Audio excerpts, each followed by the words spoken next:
ਆ ਤੈਨੂੰ ਮੈਂ ਪਿੰਡ ਵਿਖਾਵਾਂ ਨਜ਼ਮ ਦਾ 7ਵਾਂ ਹਿੱਸਾ। ਆ ਮੈਂ ਹਲ ਪਜਾਲੀ ਦਸਾਂ ਸੀ ਸੁਹਾਗਾ ਹਾਲੀ ਦਸਾਂ। ਆ ਮੈਂ ਹਲ ਪਜਾਲੀ ਦਸਾਂ ਸੀ ਸੁਹਾਗਾ ਹਾਲੀ ਦਸਾਂ। ਡੰਗਰ ਖੁਰਲੀ ਡੇਰਾ ਦਸਾਂ ਆ ਪਿਛੋਕੜ ਤੇਰਾ ਦਸਾਂ। ਟਿੰਡਾਂ ਵਾਲੇ ਖੂਹ ਦਾ ਦਸਾਂ ਆ ਬਗਾਨੀ ਜੂਹ ਦਾ ਦਸਾਂ। ਟਿੰਡਾਂ ਵਾਲੇ ਖੂਹ ਦਾ ਦਸਾਂ ਆ ਬਗਾਨੀ ਜੂਹ ਦਾ ਦਸਾਂ। ਟਿੱਬੇ ਵਾਣ ਤੇ ਰੋੜੇ ਦਸਾਂ ਤੈਨੂੰ ਘੂਗੂ ਘੋੜੇ ਦਸਾਂ। ਟਿੱਬੇ ਵਾਣ ਤੇ ਰੋੜੇ ਦਸਾਂ ਤੈਨੂੰ ਘੂਗੂ ਘੋੜੇ ਦਸਾਂ। ਖੁਰਲੀ ਕੱਟੇ ਮੱਝ ਦਾ ਦਸਾਂ। ਉੱਕੜ ਛਾਣਨੀ ਛੱਜ ਦਾ ਦਸਾਂ।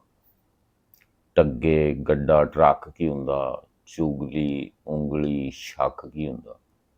ਖਾਦ ਪਾਣੀ ਤੇ ਛੱਟਾ ਦਸਾਂ। ਖਾਲਾ ਬੰਨਾ ਵੱਟਾ ਦਸਾਂ। ਤਰਫਾਲੀ ਰੰਬੜ ਜੋਤਾ ਕੀਏ। ਸੰਡਾ ਜੋਗ ਤੇ ਖੋਤਾ ਕੀਏ। ਫਲੇ ਬਲਦ ਕਰਾਈ ਕੀ ਹੁੰਦਾ। ਜਵਾਰ ਬਾਜਰਾ ਰਾਈ ਕੀ ਹੁੰਦਾ। ਗੰਡ ਕੜਾਇਆ ਗੁੜ ਕੀ ਹੁੰਦਾ। ਕੋਲੂ ਪੇਂਜਾ ਪੁੜ ਕੀ ਹੁੰਦਾ।